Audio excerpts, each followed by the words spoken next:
আসসালামু আলাইকুম সম্মানিত দর্শক, আজকে আমরা ব্যঞ্জন বর্ণ প অনুশীলন করব। তাহলে চলুন শুরু করা যাক। প্রথমে আমরা এখান থেকে এইভাবে দিয়ে দিব, তারপরে আমরা এই মাথা থেকে এইভাবে আস্তে করে দিয়ে দিব, তারপরে আমরা এখান থেকে সোজা একটি টান দিয়ে দিব, তারপরে এখান থেকে অর্ধমাত্রা দিয়ে দিব। সুন্দর প হয়ে গেল। দর্শক, এভাবে দিয়ে তারপরে আমরা এই মাথাটি এভাবে দিয়ে এখান থেকে সুন্দর সোজা টান টান দিয়ে এখান থেকে অর্ধমাত্রা দিয়ে দিব। এই প বর্ণটি লেখার সময় অনেকে আমরা ভুল করে থাকি। আমাদের সন্তানদেরকে এইভাবে প্র্যাকটিস করালে আশা করি তাদের আর কোনো ভুল থাকবে না ইনশাআল্লাহ।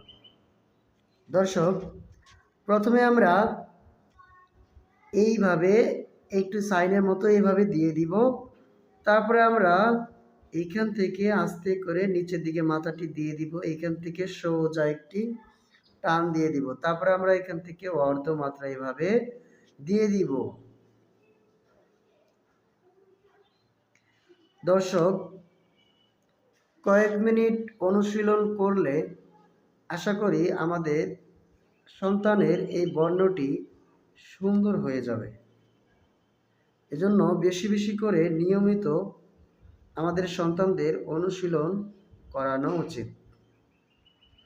প বর্ণটি অনেকের ক্ষেত্রে কঠিন মনে হয় এবং তারা ভুল লিখে ফেলে। প বর্ণটি আসলে বুঝলে সহজভাবেই লেখা যায়। দর্শক,